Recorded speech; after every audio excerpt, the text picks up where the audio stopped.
Good evening. Hello. Welcome to the Community Library. My name is Jenny Emery Davidson, and I'm the Executive Director of the Community Library. And I'm so excited that it's wonderful to have some materials and artifacts and things for people to look at. And I trust that we'll have time after the program for you to look at those more and continue to ask questions. Again, welcome this evening. One of my all-time favorite books that I'm sure I have recommended before is My Antonia by Willa Cather. One of my all-time favorite novels, and yet it also has two paragraphs in it that have always been troubling to me. I'm just going to read these short paragraphs to you. This is the novel of a young man, Jim Burden, who comes out from the East Coast at the turn of the century, so very early 1900s, to live with his grandparents on the Nebraska prairie. So early 1900s, young man living on basically a homestead on the Nebraska prairie. And this is his first winter there. And he says, "The first snowfall came early in December. I remember how the world looked from our sitting room window as I dressed behind the stove that morning. The low sky was like a sheet of metal. The blonde cornfields had faded out into ghostliness at last. The little pond was frozen under its stiff willow bushes. Big white flakes were whirling over everything and disappearing in the red grass. Beyond the pond, on the slope that climbed to the cornfield, there was, faintly marked in the grass, a great circle where the Indians used to ride. Jake and Otto, two of the farm hands, were sure that when they galloped round that ring, the Indians tortured prisoners, bound to a stake in the center. But grandfather thought they merely ran races or trained horses there. Whenever one looked at this slope against the setting sun, the circle showed like a pattern in the grass. And this morning, when the first light spray of snow lay over it, it came out with a wonderful distinctness, like strokes of Chinese white on canvas." So here's why these paragraphs, which I think are very lyrical, have also always been troubling to me. In this whole novel of a boy's life growing up on the Nebraska prairie in the early 1900s, the only glimmer that he, Jim Burden, has of a native history that preceded him comes when the snow falls and reveals a faint circle that has otherwise been invisible. This faint circle is the only reference he sees to an indigenous people and a past of which he knows nothing. And it's a reference that is incredibly fragile and ephemeral. That is how much that history had been erased by the early 1900s. That circle in the snow is poignant and vital and a harrowing symbol of loss because it signifies that there are other, perhaps many other, rich histories to know, and those histories extend to and through the present. We recognize here at the Community Library that we have a startling dearth of materials pertaining to Indigenous histories of this place in our Center for Regional History. We want to change this. Our current new exhibit at the library's Museum of History in Forest Service Park, constructed by Nicole Potter, Nicole, would you wave? And Mary Tyson, Mary, will you wave? And Ryan Gelsky of the Center for Regional History. This new exhibit shows and interprets some of the materials, the few materials that we do have, photographs, news articles, and legal documents, all of which, frankly, are from a white man's point of view. And I mean white man. We want to draw attention to this and to the problems it presents. Thus, the very title of the exhibit poses the question, who writes history? Frontier Voices, Native Realities. I invite you all to a special tour of this exhibit this Thursday, May 16th, in collaboration with the Sun Valley Center for the Arts exhibit, Unraveling, Reimagining Colonization in the Americas. The tour will begin at 5:30 at the Sun Valley Center for the Arts and then move over to the library's Museum of History in Forest Service Park behind the Limelight Hotel. Please join us. Now, in this effort, we depend on the gracious goodwill and knowledge of others. And so we are particularly honored to have Darren Perry here this evening from Utah. Darren Perry is the chairman of the Northwestern Band of the Shoshone Nation. He serves on the board of directors for the American West Heritage Center in Wellsville, Utah, and he serves on the advisory board of the Huntsman Cancer Institute. In 2017, I loved this, he received the Esto Perpetua Award, which is an award given by the state of Idaho, typically for someone in the state of Idaho or an organization in the state of Idaho who preserves and promotes history in the state. And Mr. Perry is the only person from Utah to receive that award. He attended the University of Utah and Weber State University and received his bachelor's degree in secondary education. Currently, he is leading a major effort to construct an interpretive center at the site of the Bear River Massacre in southeast Idaho near Preston. We are grateful that he would come to share his stories and his work with us this evening. Please join me in welcoming Chairman Darren Perry to the Community Library.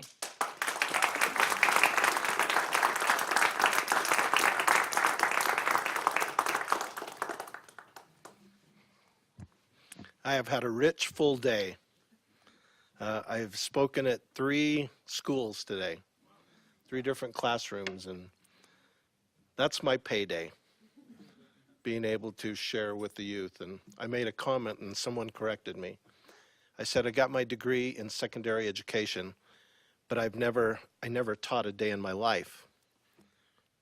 And they said, but what you're doing now is you're teaching every day.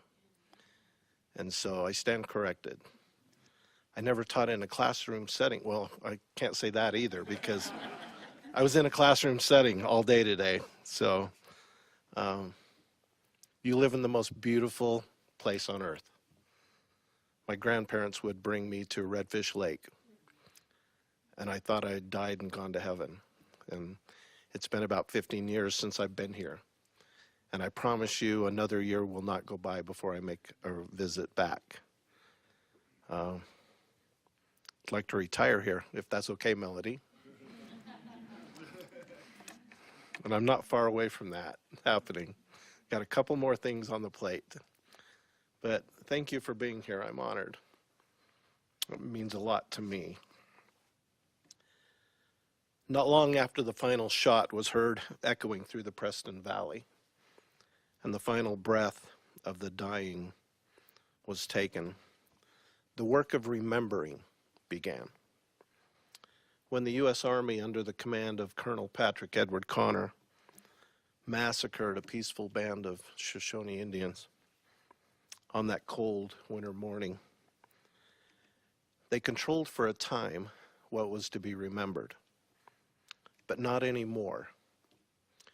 Have you ever had a memory sneak out of your eye and roll down your cheek? I have that all the time when I think about the massacre of Bo'ogai. For thousands of years, tribal elders would sit down with the young children and tell them stories. The stories were always the same. There was never a word out of place. It had to be that way. It had to be accurate. Our children needed to hear the stories as their elders had heard the stories from their elders. Because in my culture, nothing is ever written down. I went through this same process with my grandmother. Her name was May Timbimbu Perry. She was the most gentle and kind, loving woman that I'd ever met. She had black hair with deep creases in her skin that told of a life of a loving, caring tribal elder who loved her people. I remember she'd sit for hours and tell me stories about how the coyote stole fire or how the sun got its name. And then I could tell it was coming. She'd get quiet and sometimes have a tear in her eye. And then she would relate the story of the massacre of Bo'ogai. There's an old Indian saying that says, when an old Indian dies, a library burns. And that was never as true as it was about my grandmother May.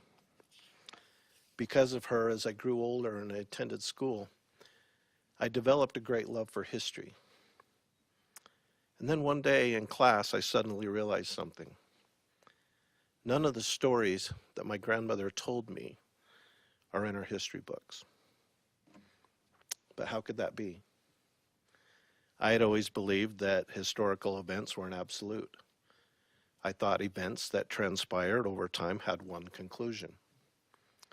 But as I've gotten older and wiser, I hope, I've come to realize that history is about perspective. Whose perspective?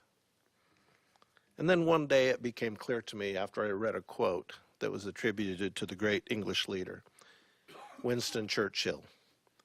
He said that history is always written by the victors. Well, that makes perfect sense to me now, why Native American histories are seldom written. I want to tell you a story about my people. Sagwitch, our chief in the mid-1800s, lived like his forefathers had lived for thousands of years. They were hunters and gatherers. They traveled with the changing seasons. Sagwitch was born in 1822, which tells me he was born at the beginning of the fur trading era. So it was unlikely that he never really knew a time in his life without the presence of the white man. The Shoshone referred to themselves as Nui, which means the people. We looked upon the earth, and we don't do this anymore, but we looked upon the earth as not just a place to live, but something so sacred and special that we called her mother. She was always the provider of our livelihoods. You see, to my native people, the mountains and the streams and the plains stand forever, and the seasons walk around annually. We traveled to different parts of this wonderful country when the game was plentiful and the seeds and berries were abundant. If you can imagine, it was probably a hard way of life. We're never more than a few days away from starvation, I'm sure. But it was a happy life. Every member of the tribe played an important role in its survival. The family relationship was sacred, as it should be to you. In the summer of 1847, Sagwitch's life and that of his people were about to change. He'd received word that there was a group of white settlers making their way through the Wyoming territories, and it looked like they were on their way to the Salt Lake Valley. And on July 31st in 1847, Sagwitch had the opportunity with 10 of his men to greet or visit Brigham Young and the first group of Mormon pioneers. Now, Sagwitch didn't meet with Brigham Young that day because of his illness. They instead met with a man named Heber C. Kimball, the second in command. At the conclusion of that meeting, Heber C. Kimball said, "The lands belong to our Heavenly Father, and we calculate to plow and plant it. No man shall have the power to sell his inheritance, for he cannot remove it. It belongs to the Lord." So with that rough beginning, within months, disputes arose between the Mormon pioneers and the Shoshone, not over ownership of land. We, as Native Americans, don't believe that we own the land. We believe we have a stewardship and a responsibility towards making sure we care for it in the right way. And I'm sure that was part of the problem. Sagwitch wanted to make sure that those saints understood that principle. For years and years, Sagwitch's only thoughts were, how am I going to best take care of my family and my growing tribe? Now things were different. Over the next few years, as more and more Mormon pioneers began to arrive, good land was now becoming scarce. In 1856, the church sent Peter Mon and others north to the Cache Valley to settle it for good. That one act would have a devastating effect on my people. Not long after, other saints would soon arrive to that beautiful, beautiful valley. In those early days, the Mormon pioneers referred to Sagwitch and his band of Indians as the friendly ones. What that tells me is there were bands in there that weren't as friendly. As more and more people arrived and the resources began to become scarce, those same saints began to describe my people as thieves and beggars, which was probably true from their perspective. The irony, though, in that for me, is that the Mormon people themselves had suffered so much hate and injustice on their trek across the country. It's hard for me to believe that they could be found guilty of doing the same thing. Peter Mon, who is now the area authority in the Cache Valley, said this: "With extraordinarily good luck, the California volunteers will completely wipe them out. We wish this community rid of all such parties. And if Colonel Connor can be successful in reaching that bastard class of citizens who play with the lives of the peaceable and the law-abiding citizens in this way, we shall be pleased to acknowledge our obligations."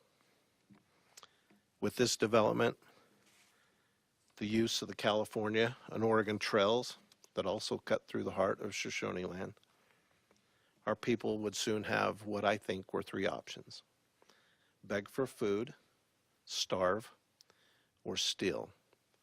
And I'm sure they did all three. Two different groups of people living two different lifestyles.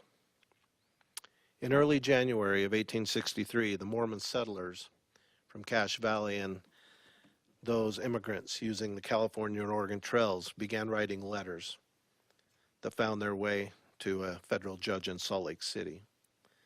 They'd had enough, and they wanted the Indian depredations to be taken care of. Arrest warrants were issued for three chiefs: Chief Pocatello, Chief Bear Hunter, and Chief Sagwitch. Colonel Patrick Connor and his men, who were stationed at Camp Douglas, just up the hill from the Salt Lake Valley, were now mustered into service. The funny thing about it is the Army was there to keep an eye on the Mormons. The federal government didn't think that they were going to play nicely, and they were there to make sure that the Mormons didn't succeed from the Union. A Mormon scout named Porter Rockwell, who's well known in the Mormon circles, served as a guide, and he led Colonel Connor and his men just north of Logan, Utah, near Preston, Idaho, where Battle Creek meets Bo-Ogai, or what the white settlers called the Bear River. On the night of January 27th, one of the elders in the tribe, an old medicine man by the name of Tindup, had a dream. You see, the Great Spirit talks to my people through dreams. In his dream, he saw his people being killed by pony soldiers. He woke everyone up that night, and the chiefs let him rehearse his dream to the people. Tindup urged everyone to leave camp that night with him and his family. Some of the families believed Tindup. The chiefs believed Tindup, but they chose to stay. They'd had many interactions with the military before, always were able to negotiate a peaceful settlement. But somehow this seemed to be different. In the meantime, a white friend from Franklin, Idaho, a friend of the Shoshones, had come to camp and told them that the settlers from Cache Valley and those using the California-Oregon trails were making plans to get rid of the Shoshone for good. They knew they were coming. Sagwitch, being an early riser, got up as usual on the morning of the 29th. He left his teepee and he surveyed the area around his camp. The hills to the southeast appeared to be covered in a steaming mist. Not quite sure what that was, he continued to watch. The mist appeared to lower along the bluff towards their direction. And then suddenly Sagwitch realized what was taking place. The soldiers from Camp Douglas had traveled by night to conceal themselves from the Shoshone scouts. And the horses were lathered up pretty well, and it was below zero. So every time the horse would take a breath, the steam would fly out into the air as long as the sweat of the horses. The soldiers from Camp Douglas had arrived from Salt Lake City. The chief wasn't surprised. He started calling to his sleeping village. They quickly gathered their bows, their arrows, their clubs, their tomahawks, whatever they could find to fight with. Some of them had rifles that they'd traded with from the settlers and other trappers. My grandmother said some of the women were so excited that they gathered what was ever in sight to use to fight with. Some of them even picked up their woven willow baskets and winnowing pans to use them for shields. Sagwitch shouted to his people to refrain from firing first. He thought that he was going to be able to negotiate a peaceful settlement. He thought if Colonel Connor was a wise and just man that he would do that. He told his people to remain brave and calm. Many of them ran towards the river, which wasn't very far away. They knew that they were not guilty of anything but would fight if they needed to. Some of them even dropped into the play foxholes that the children had dug during the summer months. I'm sure never did those grown men realize that they would be using those foxholes to await a military conflict. Colonel Connor and his men began to fire upon the Indians as they crossed the Bear River. But what was an arrow compared to the rifles and sidearms of the soldiers? After the initial onslaught, after the first 15 minutes, they were now being slaughtered like rabbits. Indian men, women, and children and babies were being butchered left and right. My grandmother told me no butcher could have done any better. Most all of the action took place along the river and among the willows. The massacre started early in the morning, and what lasted for not more than 3 or 4 hours. The Bear River that was slightly frozen a short time earlier was now starting to flow. The Shoshone people were now jumping into the river to try to escape. The blazing white snow, if you can imagine, was now probably brilliant red with blood. The willows that were being used as hiding places were bent down as if in defeat. The old dry leaves that had been clinging to those willows were now flying through the air like whizzing bullets. Many of our women were also running towards the river to jump into the river with their young children. Most all of them died. An Indian woman named Angie Chi told of being chased by the soldiers with her newborn baby. She jumped into the river, and you may ask yourselves, how could they survive in a cold Bear River? But that part of the river has many, many hot springs, and so they knew where they could go into the river. Angie Chi told of jumping into the river with her baby and swimming under an overhanging bank, which they knew the location. By doing this, she was saved. As she got under the overhanging bank, she found herself there with 10 other women who had the same idea. They could hear the soldiers talking just above their heads on the bank, wondering where they had gone. And then it happened. Angie Chi's baby started to cry. Angie Chi was a young mother on that day. She lived to be more than 100 years old. And later on in life, she could be found telling the young children the story about how she had to drown her baby that day to save the rest of the women that were hiding there. The Indians that were still alive were now calling for their chief to escape. Sagwitch did escape, although on the plaque there today, it said he was one of the killed. But he's my third great-grandfather, so I know he made it. The Indians that were alive called for him to escape. Sagwitch escaped after having a a bullet wound to the hand and having 2 horses shot out from under him. The cruelest killing, though, was that of Chief Bear Hunter. Perhaps it was the cruelest death in the white Indian struggle. Knowing that he was one of the leaders, the soldiers had captured him and ended up shooting him 3 times. They stabbed him, they kicked him, they whipped him, and he wouldn't die. As they tortured him, they became angry because he wouldn't die and he wouldn't cry out for mercy or utter a word in any way. You see, to him, crying out and carrying on was a sign of cowardice. Because he would not die, one of the military men took his bayonet and stepped to a burning campfire and heated that till it was glowing red. He then ran that hot piece of metal through that chief's head from ear to ear. Bear Hunter went to his grave, for my people, a man of honor.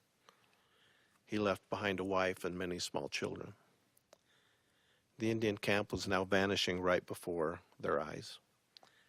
Later that afternoon, as the field of massacre was silent, except for the cries of the soldiers being carried away, the Shoshone people who had escaped watched as the wagons had left their camp.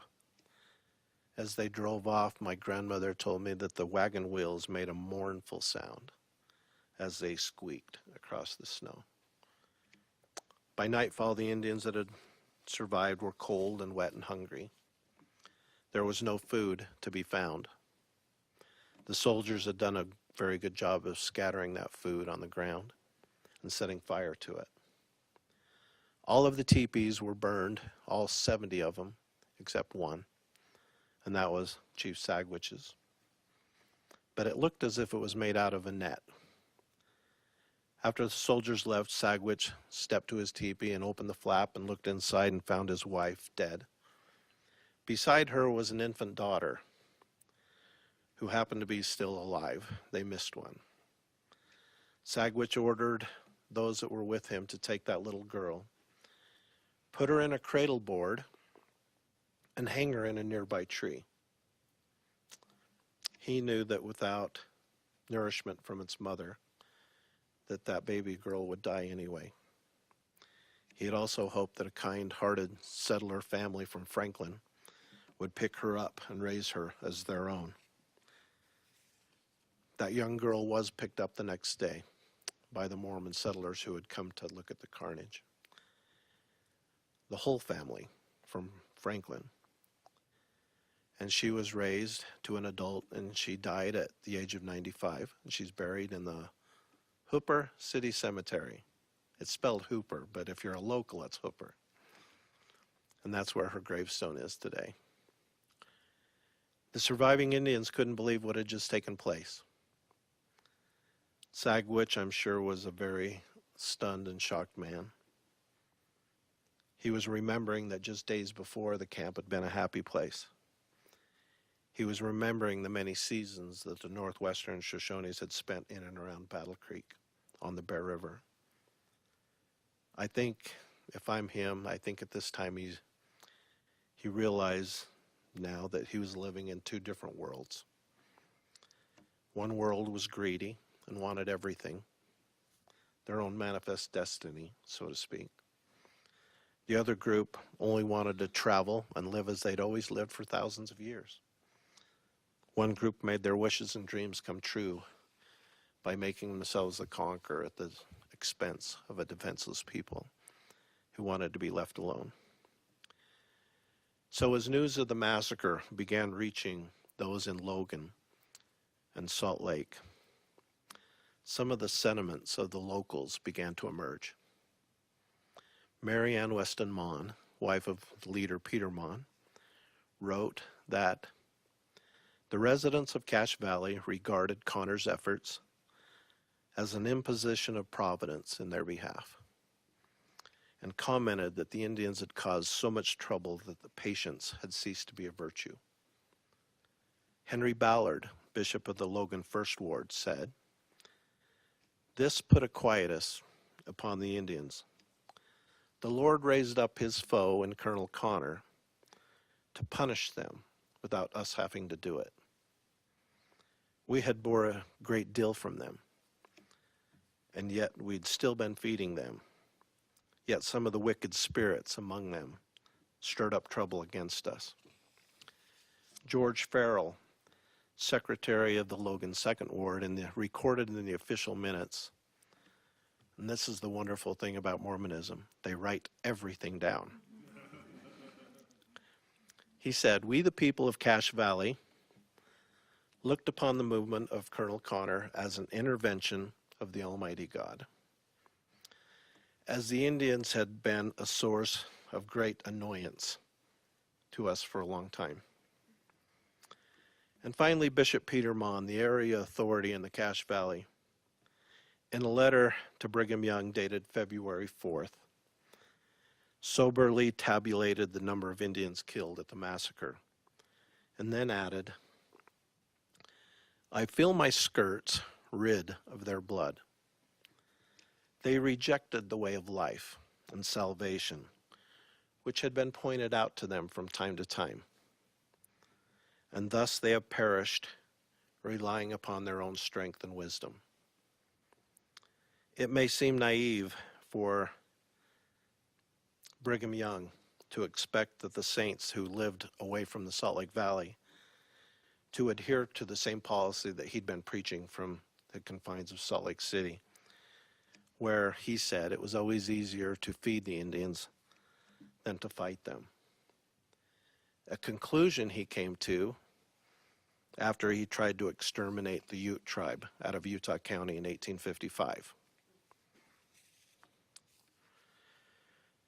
So how did the people of Cache Valley come to terms with what had happened?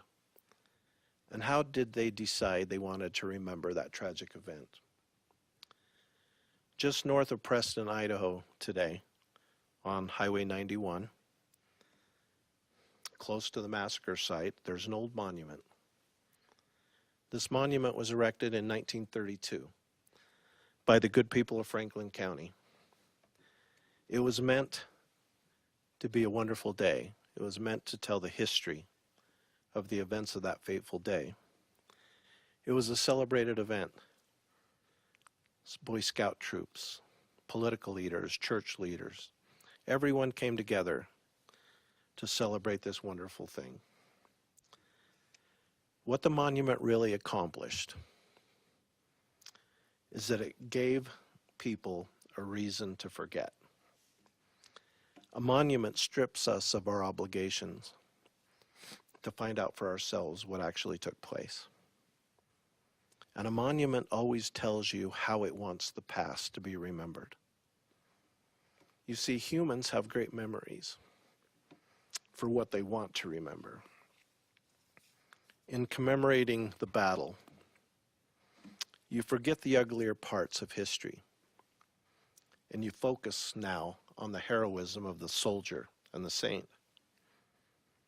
That's the kind of Daughters of Utah Pioneers monument that exists there today. And that narrative now becomes the story. It's not a story about my Shoshone people. It becomes a story about the brave soldiers and the wonderful pioneer women who took care of them. In constructing the monument, you firm up memory and you create history. The plaque at the monument reads, "Attacks by the Indians on the peaceful inhabitants in this vicinity led to the final battle here on January 29th. The conflict occurred in deep snow and bitter cold. Scores of wounded soldiers were taken from the battlefield to the Latter-day Saint community of Franklin, Idaho. Here, pioneer women, trained through trials and necessities of frontier living, accepted the responsibility of caring for the wounded until they could be removed to Camp Douglas, Utah. 2 Indian women and their children, found alive after the encounter, were given homes in Franklin." So my question is that really what happened? The problem with that narrative for me is that it gives us one point of view from one generation's perspective, 69 years after the event. It's like a view from a window that's been carefully placed to exclude a whole quadrant of a beautiful landscape. You only get to see what they want you to see. The plaque also reinforced the view that Indians were savages, and even went so far as to label our women and children as enemy combatants. It reinforced the view that violence on the frontier was necessary for the survival of Mormon communities and those using the California and Oregon trails. And it showed what the consequences would be when both groups tried to coexist and live in the same area. What if the plaque had been written from our perspective? I wonder what it would have said. I'll tell you. The massacre of the Northwestern Band occurred in this vicinity on January 29th in 1863. Colonel Patrick Edward Connor and his California volunteers from Camp Douglas, Utah, attacked a sleeping Indian village in the early morning hours of the day. The soldiers shot, raped, bludgeoned, and bayoneted several hundred men, women, and children to their death. The Indians fought back with the limited weapons that were available to them, but the band was all but annihilated. So my question is, which version of the massacre is correct?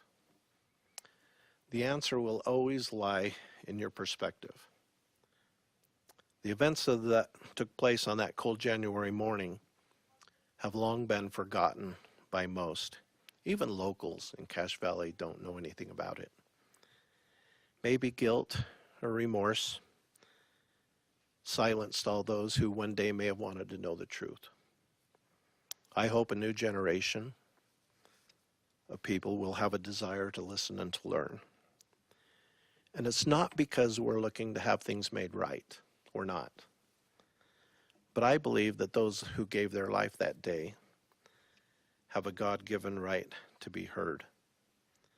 Their voices speak to me from the dust. As a little boy, my grandmother would take me there, and she said, if you're there at just the right time in the evening, you can sit and you can hear the cries of the little ones crying for their mothers. Your senses tell you that you're among the spirits of more than 400 children of the Great Spirit who created us all. You don't have to see things as they were then to know that a terrible injustice had taken place. It's an area that you can feel. You can feel it. Someone said, if my pen might have the gift of tears, I would write a book, and I would call it The Indian, and I would make the whole world weep. Only the most brazen soul could fail to weep when contemplating the fall of this people. So, for the next 10 years, Sagwitch and those who had survived lived in Cache Valley. They continued to scratch out a meager existence. All of that changed in the winter of 1873. Sagwitch and other Shoshone leaders were starting to have spiritual manifestations and dreams.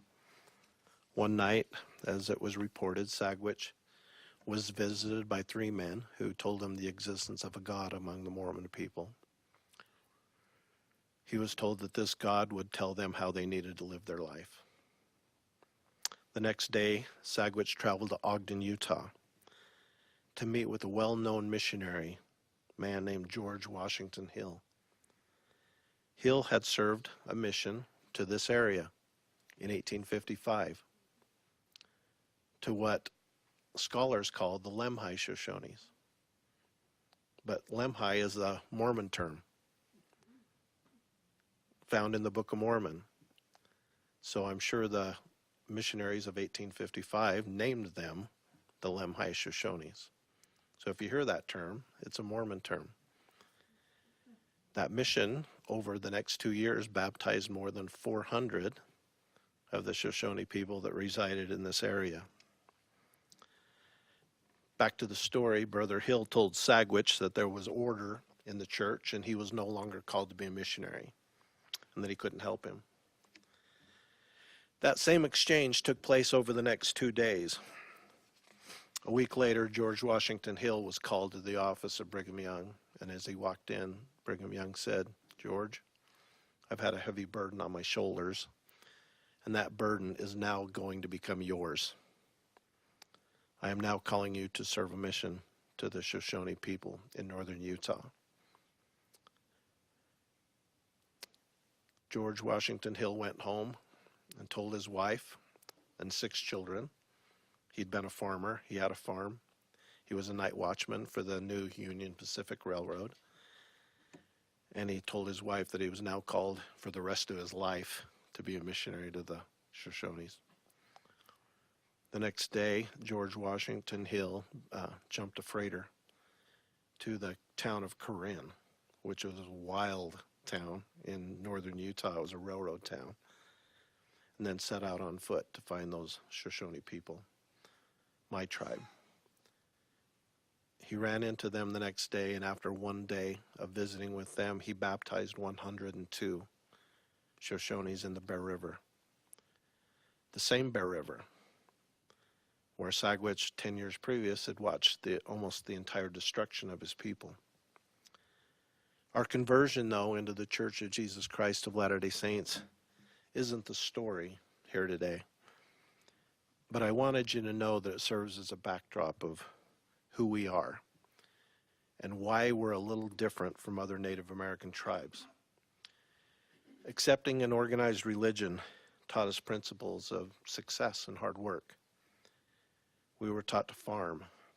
We were taught to work hard, pay our taxes, build homes, contribute to society. What it did is it made us better equipped to handle the changing world we were about to enter. Assimilation, which is normally a terrible word in Native American communities, kept us off a government-sponsored reservation. Out of the 8 tribes in Utah, we're the only one without reservation land. So it kept us off the reservations where sometimes alcoholism and drug abuse and unemployment and suicide run 10 times the national average. We have 559 members of our tribe today. Our tribal office is located in Brigham City, Utah. We provide our members with housing options, our elderly, health care for those who can't afford it, and education for any of our children that want to go to college. The vast majority of us live between Salt Lake and Brigham City. We're active participants in our communities. We're neighbors to those people that live in northern Utah. This semester we had 28 of our children, and we're a small tribe, attending universities around the country. And that's significant. The Ute tribe in Duchesne County has 7,000 members, and they had 3, to give you some idea. We as a tribe realize that education is the key to our future. The wonderful thing is now we're seeing our children come back to serve their tribal families. 6 years ago, we have a staff of 10 that work for our tribal office. Not one was a tribal member. Today, I'm happy to report that there are 9 out of 10 that are tribal members today. And the lone holdout is a Pawnee Indian who we took pity on. Our CFO, for example, to give you some kind of idea of the successes we're having, received his bachelor's and master's in accounting, received his CPA, went to work at PricewaterhouseCoopers in Boston for 6 years before returning home to serve his people.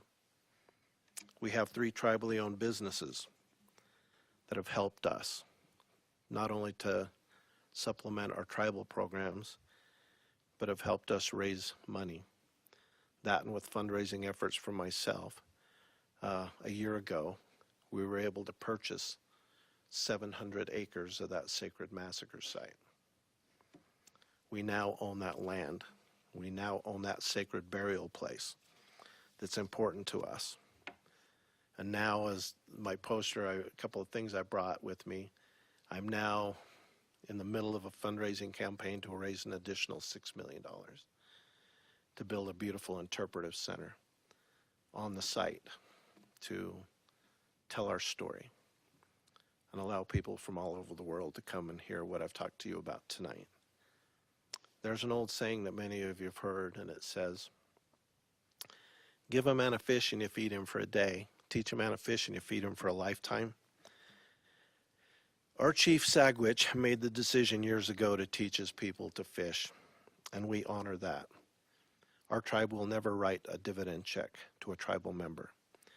We will never create an expectation. We will never be an entitlement program, but we'll help you improve your life. If you need to go to college, we'll pay for it. If you need to help us pay your gym membership, we'll help you do a healthy living lifestyle. We have chosen a different path in our tribe.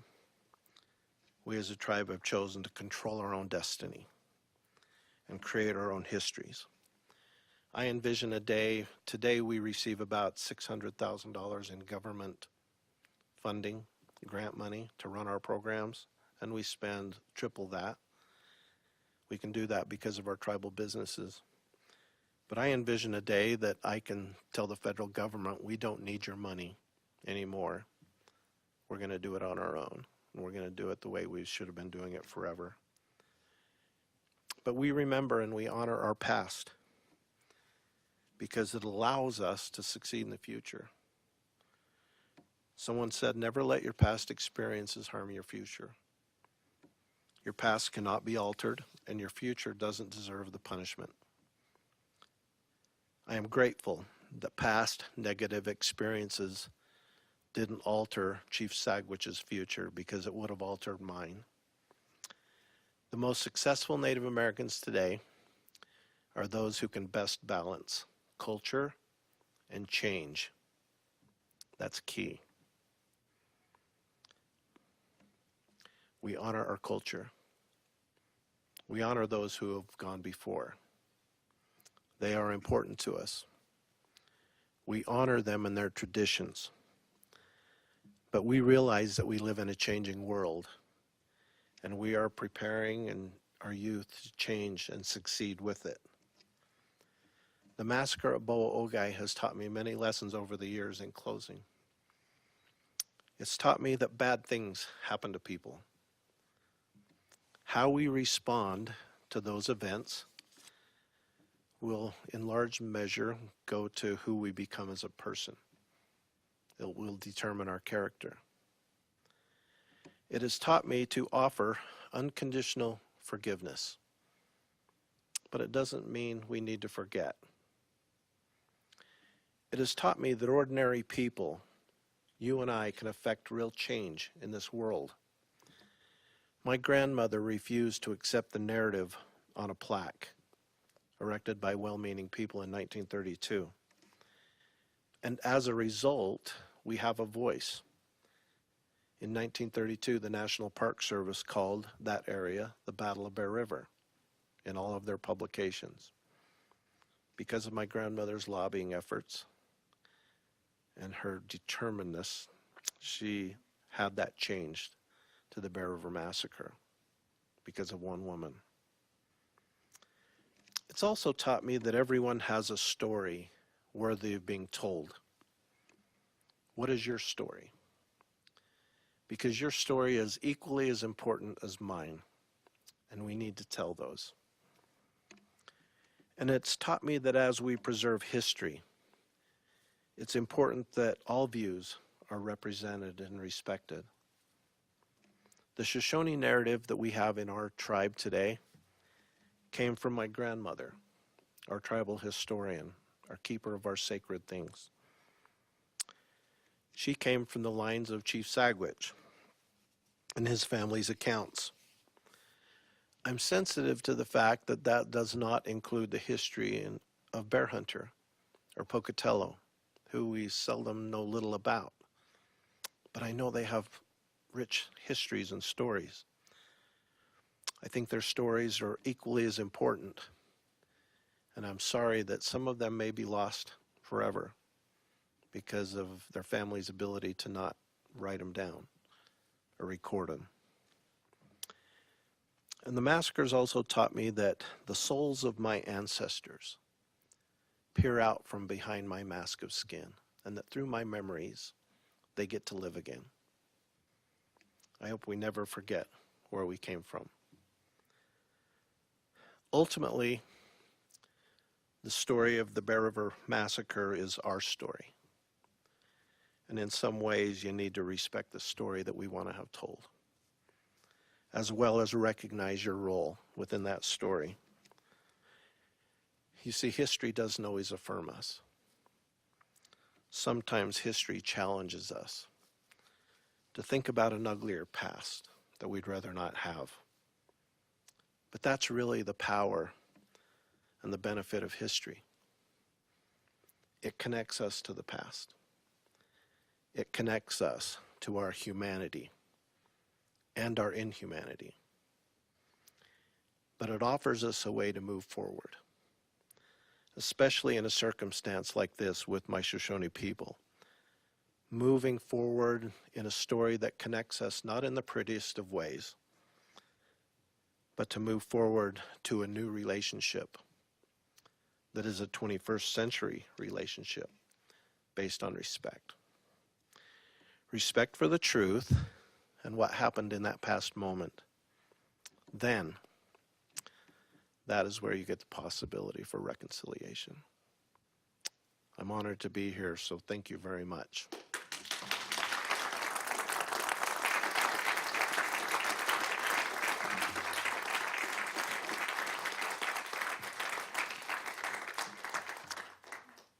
If you have questions, I'd be more than happy to take them.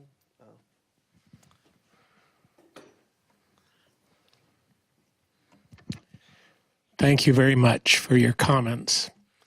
I grew up in Franklin, which is about 7 miles from the massacre site. My great-great-grandfather was one of the several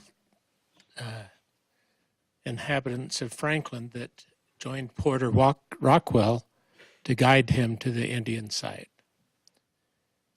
In the histories about that man, one daughter says, "We were so proud of him that he could participate in this." Another daughter said, all his life he was troubled by what happened that day.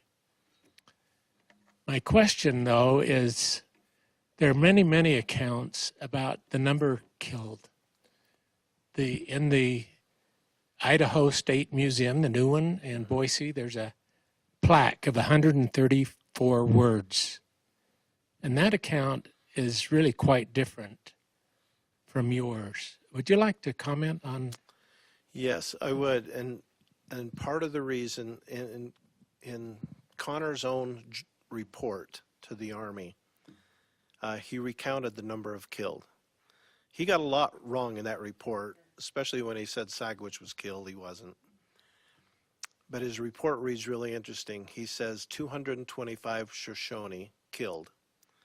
And then in parentheses, he put bucks.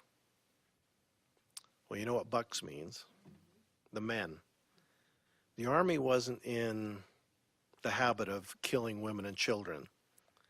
And if his report would have reflected women and children and babies as part of the number dead, he wouldn't have been promoted to brigadier general like he was.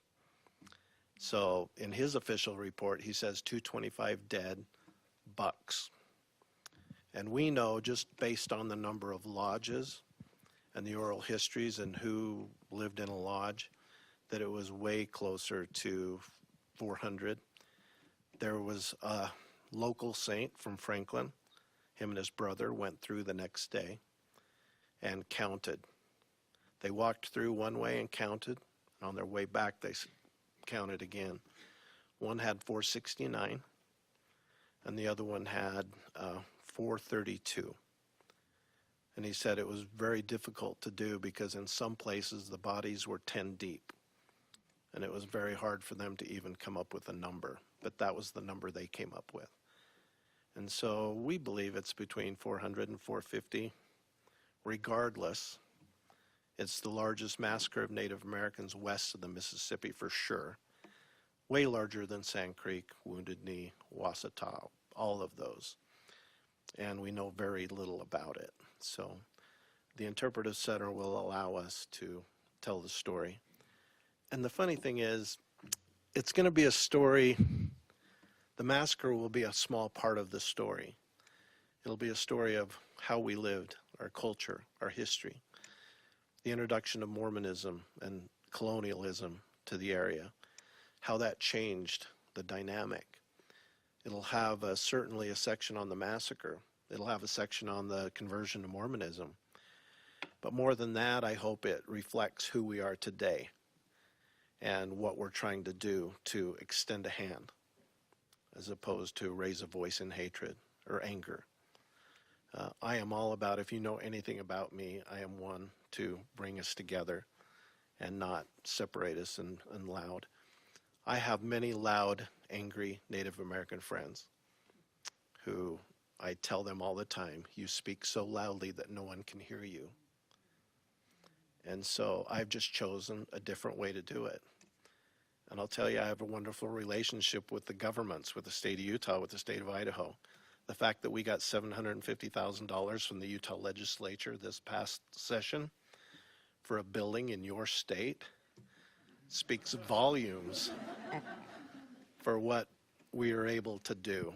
So, but yeah, there's discrepancy. There will always be that discrepancy, just because, you know, we have all these numbers out there, but just from our oral histories and what we know, we believe it's closer to 400, 450.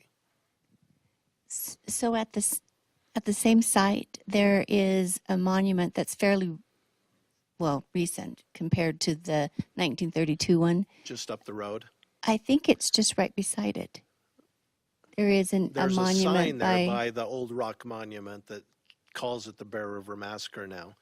But if you were to travel past that, just north, another half mile, not even a half mile, a quarter mile, there's a turnoff, and it's paved. The state of Idaho developed that piece of land, and they approached us 10 years ago and said, we have a piece of land we want to improve.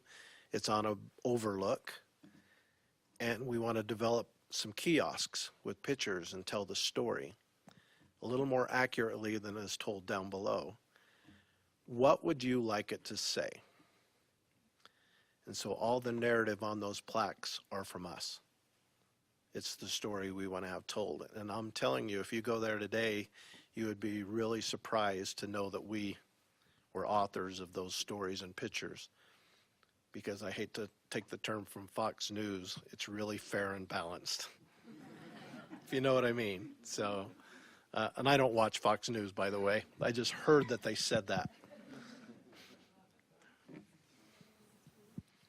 Yes. At the time of the massacre, was the village where they were living, was it a transient village or was it a permanent village? It was a village that they wintered at. And you think, why would you winter in Cache Valley? I'd go to St. George, Utah or something. But Cache Valley, because of the hot springs that were there, it actually warmed up that whole bottom area to where their snow wouldn't stick. The grasses were growing. The horses had... There were 175 horses that the Shoshone had probably stolen from somebody, but that's how many horses that the Army took back with them. So it was always a winter campground. One thing you need to remember is if the Army would have attacked mid-January instead of the 29th, they would have had 3,000 Shoshone on the site. Shoshone bands from all over, Shoshone Bannock, Eastern Shoshones, Duck Valley Shoshones, came to celebrate the Warm Dance in the middle of January. So if Connor would have come 2 weeks earlier, he probably wouldn't have attacked, first of all. But that's what happened. And the Warm Dance hasn't been celebrated since 1863. And when we get that interpretive center built, that will be the first thing we do on the commemoration of that event. So, What would that village look like? Was it temporary structures or? They were homes made of animal skins. They were teepees. One thing about animal skins, they're heavy They didn't take those with them in the summer and drag them around on travois like is depicted. They were just too hard to carry around. I'm sure they were put somewhere in that area, and they would always go back to that for winter lodges, and they'd use other lodges in the summer that were much cooler. I have a teepee in my backyard made of canvas, and you cannot go in it in July because of the heat. So those pretty much stayed in the area for the winter use. So now, Was there an organization or the city or the village organized in a way that with meals and gatherings and what their life was like in that? it was, and it was right up against a hill with the river there. One thing you always needed to know, you needed to know where clean, fresh water was. Always.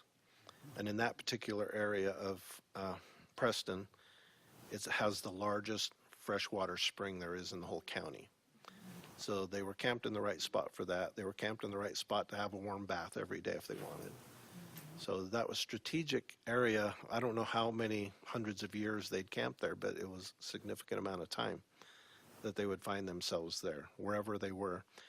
Now, there were about 30 that wintered that winter out at Promontory, out where they just celebrated the Golden Spike. That was a wonderful winter range for us as well. But there were about 30 people that went there. Ironically, Tinned Up, who left the camp 2 nights earlier, went to Promontory. And when he got to Promontory, he took his time getting there, but when he got there, he was there maybe 4 or 5 hours, and a rider had come from Brigham City and said that the massacre happened. And he immediately shot his horse. I have a book coming out, and one of my chapters is about this, but he shot his horse so that those who had passed would have transportation and would be able to live. So Where did they go in the summer? they did their hunter-gathering lifestyle. They lived in caves. They lived in wickiups made out of sticks and grass and leaves, and they'd find themselves out with the eastern Shoshones at Wind River hunting buffalo. They went up here in the Salmon River when the salmon were here. So they would just go wherever the resources took them for food sources. Winter was always used as a time to spend with family. If you had to gather food in the winter, you were in trouble because there wasn't any food to gather. You better have done your homework up until that point. So those times were left to be with family, to contemplate. When all the tribes came together, it was a time to rejoice and see cousins that you had not seen forever. And it was just a time to be thankful. And the winters were used for that, fun and games and other types of things. Were all the Shoshones in the area come to the same place? Or? Yes, they all came to that same place. There were more than 3,000 Shoshones. Just as a side note, and you'll not know this, but a year after Sagwitch joined the church took pretty good care of them, giving them food sources and things that some of the other tribes that had signed treaties didn't have. And that next summer, more than 4,000 Shoshones descended upon Box Elder County because they'd heard how good the Mormons were to Sagwitch and his people. And according to the Mormon journals, they'd baptized more than 4,000 Shoshone who ended up going back home, never to hear about the church again, I'm sure. They said Chief Washakie, the great Shoshone chief from Wind River, he was baptized like 4 times throughout his life. So, and then ended up dying a Lutheran or something. So, yeah. I'm not sure they really understood what they were doing, and I don't know if Sagwitch really knew. My thoughts on that is I think Sagwitch was a smart guy, and he probably thought, we kind of like it here, but I think if we're going to stay here, we better learn how to live as, agriculturists and ranchers and adopt their ways. So it's been pointed out to me that he did it to save his own butt, to live among the people, and that's okay. I'm good with that narrative. I would have probably done the same thing. So, What happened to the other Shoshone? the 4,000 when they went They'd back. gone back home just prior to Connor getting there. And I just went to Wind River last weekend. It took me 4.5 hours to drive from Ogden to Wind River over the most beautiful Wyoming sagebrush countryside you could ever imagine. Not really. It was terrible. And I was speeding like 90 the whole way, and it took 4.5 hours to get there. And it's just crazy to me that those Shoshones would travel from Wind River all the way down to this area, no problems, in the dead of winter over South Pass and those places that I'd heard about in books. But as you drive it, you just realize the vastness of what they went through. And then to have a 2-week party and then get on their horse and go back home, that's crazy to me, because I wouldn't do it in a car. So I complained the whole way. Yes. Thanks for sharing your remarkable story with us. I wanted to ask you about the dirty word you mentioned earlier, assimilation, because I happen to be a big fan of assimilation myself. My mother's family is from a Catholic reserve of Mohawk Indians in Quebec. And I have often tried to explain to people that it's not unusual to be Catholic or Baptist or Buddhist or something else and still be Indian. And that there is an identity, not just an enrollment card, not just a status, the fact that you're status Indian, but an identity that either transcends or somehow melds with another world religion and still continues.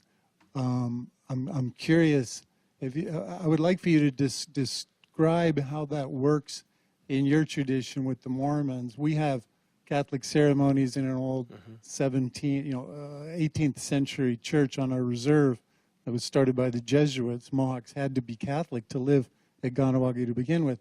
But we also have sage burning during the Mass. We have longhouses also on the reservation. I'm not assuming that is going on where you live, but I'd like to hear you describe how being Indian and being Mormon happen at the same time.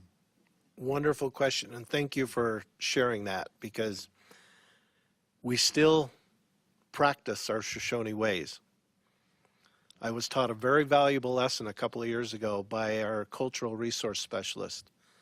Her name's Patty Timbimbu Madsen, an old tribal elder.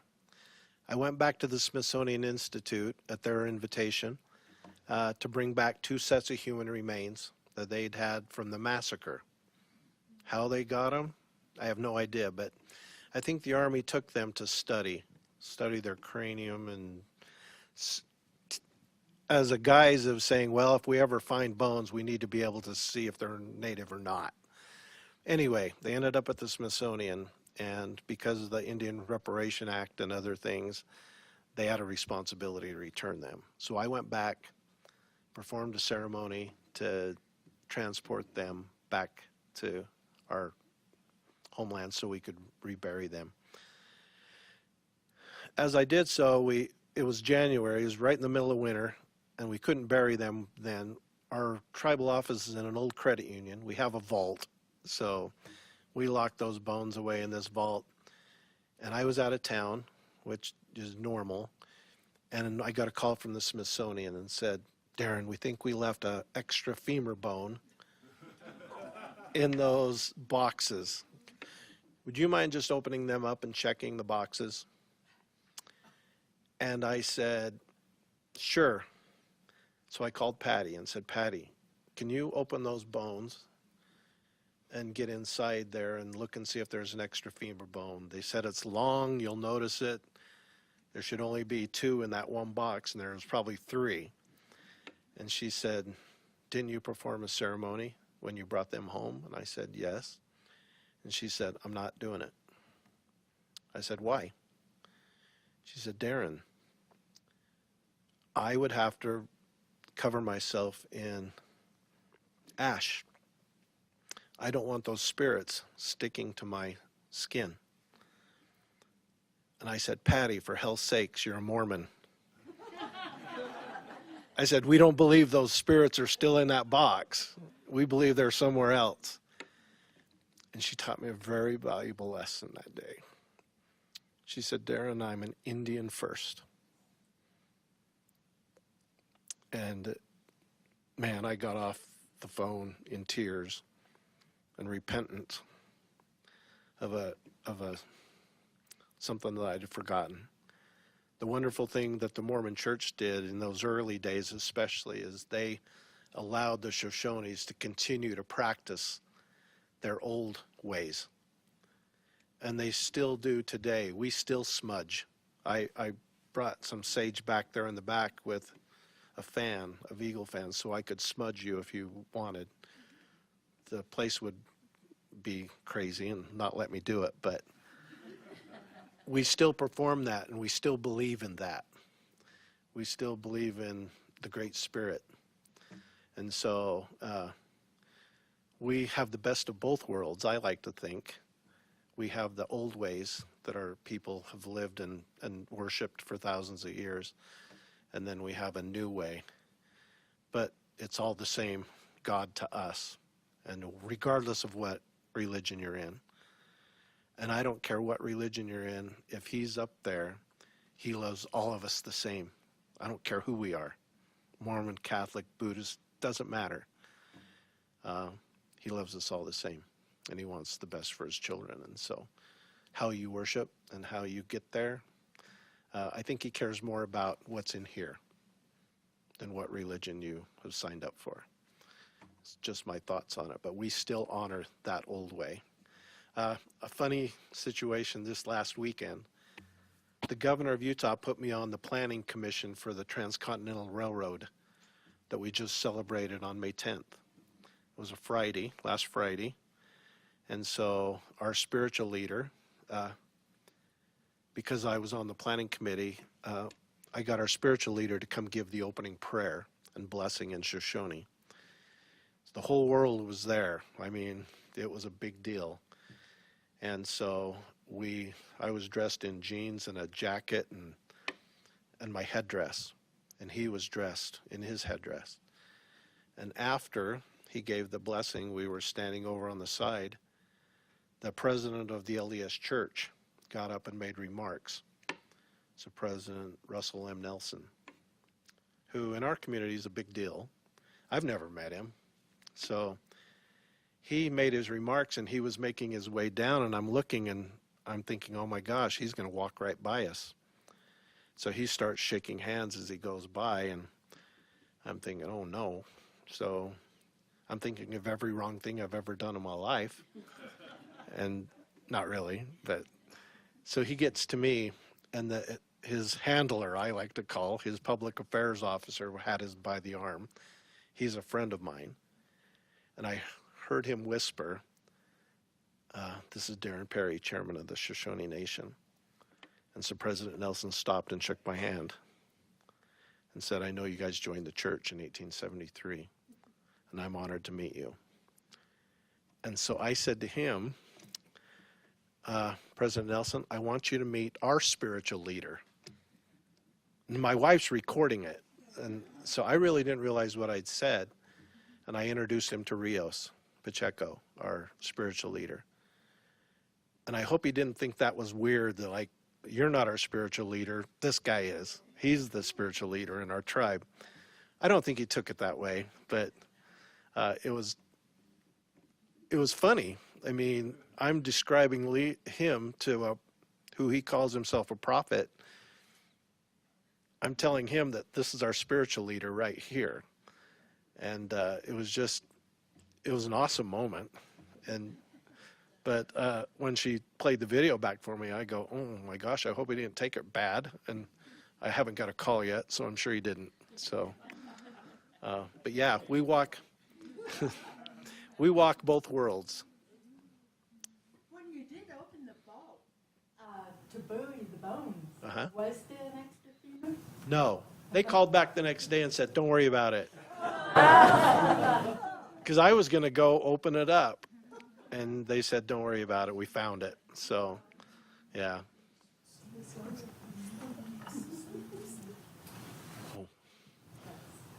Wendelin, my new friend.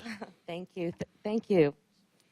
Thank you, Chairman Darren, for sharing with us in a way that, a really difficult history that, in a way that is very, as easy as it possibly could be for us to digest. So thank you for coming and sharing with us in this way. You've got some pretty, I think, appropriate and ambitious plans for this interpretive center. And I'm wondering, you mentioned like a $6 million figure, and I'm just sort of wondering how your fundraise is going along, and how can we help here? Well, thank you for saying that, because I'm a terrible fundraiser. We're about halfway there, and I started in June. I want you to know that the LDS Church gave a large donation. The state of Utah gave a large donation. And then I've received just a lot of funding from private individuals, $10 at a time. That has been wonderful. And I intend to, with a plaque or whatever we need to do, to honor everybody that made a $10 donation or what above. Their name will be memorialized forever at the site. It's more important for me to raise it from the grassroots, from the people that maybe your ancestors were here. It's just important that we all contribute and make in any way we can. I told the kids today at the schools, and I said, look, if you want to help us in any way, and we'll take any donations, there's a card back there that tells you how you can donate to us. If you know people that foundations that would be friendly to our cause, I'd love an invitation and to go talk to them. But not everybody is in a position to help, and I understand that. And so those who can, we'd love a financial contribution. Those who can't, maybe write a letter to Brad Little to say, look, we have a rich history in southeastern Idaho, an area that's forgotten a lot. If you ask the people of Preston, they're never remembered by the state of Idaho and things. And so just a letter saying, could you and the state of Idaho support them in their efforts to do this? That would be a wonderful way. That would be a letter to Brad Little would mean more to me than a $1,000 donation, really, because as I'm getting $1 million donations all along the way, that's significant. And one thing the state of Utah said to me, every lawmaker, congratulations, you got your money. Now what has the state of Idaho done? And as to date, we haven't raised any money in Idaho. And it's not Idaho's fault, it's mine. I'm a Utah kid, Utah resident. I have relationships with those people. But now this is my first foray into Idaho, and I'm going to meet with the governor next week. And so I'll do my due diligence here, meet the lawmakers I need to meet, and make sure I do it the right way. It's just tougher for me to get to Boise. It's a 4.5-hour drive and a hotel room every time I go. And so, but letters supporting our project would be wonderful. If you're in a position to help out in any way, we'd love to have you help us. But the National Park Service, in a letter to me, said that this is the #1 priority in the country that they would like to see how built. They offered funding. With that, though, they offered their technical expertise and willingness to run it. And I said, we would love your funding, but we don't want your input, and we don't need your ability to run it. And so if there's strings attached to it, and I told the LDS Church the same thing, love your money, but we're going to tell our story. And so that has been really important to me. And so I don't think I'll get anything from the National Park Service. I got a commitment from our congressional delegation in D.C., from Mitt Romney and another lawmaker committed $1 million to us. It's not in the bank yet, so until it is, I'll figure it was a promise from a politician, so you take that any way you'd like. But I'm going to hold them to their commitment.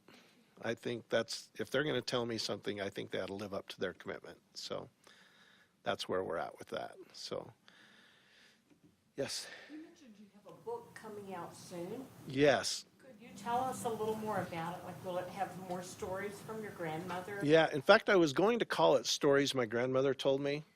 And the publisher now is going, that's not, doesn't grab you. And so we're working through what we want to call it. But it'll be a story of our culture, our history. But it'll be in a storytelling way like I talked tonight. All my friends are academic friends from academia. When I go to their conferences and hear them speak, I don't even know what they're saying. That stuff flies over my head. I just don't get it. And when I talk, I feel like I'm dumb because of the way I speak compared to them. They say words I've never even heard of. And I think they try to outdo each other in that respect. So, I don't know. I tell a story of who our people were. And I tell a story about the massacre. That's just one chapter of it. A story of our conversion to Mormonism is one chapter. Who we are today is a chapter. There's a chapter on Patrick Edward Connor and his life as the antagonist in this book. And so I tell a story about after the conversion, what happened next. What happened in those next 10 years and how we survived. And so I think it's going to be pretty good, and I'll have a lot of pictures. One thing my grandmother did was she probably has 500 pictures, old pictures of the Shoshone people dating back from the 1880s, 1870s. So. Do you have a time frame? Well, the last edit was just sent to me, the comments from the editor, and I made the changes and sent them back. And we're working through the title and the book cover because he said that's the big deal too. And so I'd say in the next, my wife says 6 months. I hope she's not right. I say in the next 2 months. I think he's hurrying to try to get it out. It's being published by a company in Salt Lake. It's called By Common Consent. He's a blogger. He's an attorney in Salt Lake, but he's a nonprofit publishing company. He set that up because he saw that there was a need for those who write books never make any money, ever. And so he said this way, and I looked at 10 contracts to sign, and the University of Utah Press. I mean, all these presses want to publish it. And I had a professor at the University of Utah tell me, well, do you want to make any money? If you want to make any money, don't go with the university press. Don't go with the prestigious press because they will own you and you'll get hardly anything. He said, we publish through them because it's tenure to us, and that's what our goal is. If you want to make any money at all, I would suggest going with this person. And he has a distribution the same as everybody else. So it'll be available anywhere you can find a book. And so I'd love to come back up when I get it and do a book signing here, some party and event, if that's okay, Bob and Susan. I mean, they're my hotel, so. But yeah, hopefully in the next 2 months. He was thinking the title should be Bear River Massacre, a Shoshone Story. He thinks people will look at that and want to pick it up and read it. Even though the Bear River Massacre is one small chapter of what is in the book. Stay tuned, I don't know. But if you follow me on social media at all, you'll know when it comes out. So what is the Shoshone population now? Well, there's 5 big distinct bands of Shoshone today. The Wind River, the Eastern Shoshones, our band, the Duck Valley, the Shoshone Bannock. So we're the smallest out of all of them. We have 559 members today. We had to lower the blood quantum to 1/8 to get to 559. So blood quantum is a government thing. It's not a native thing.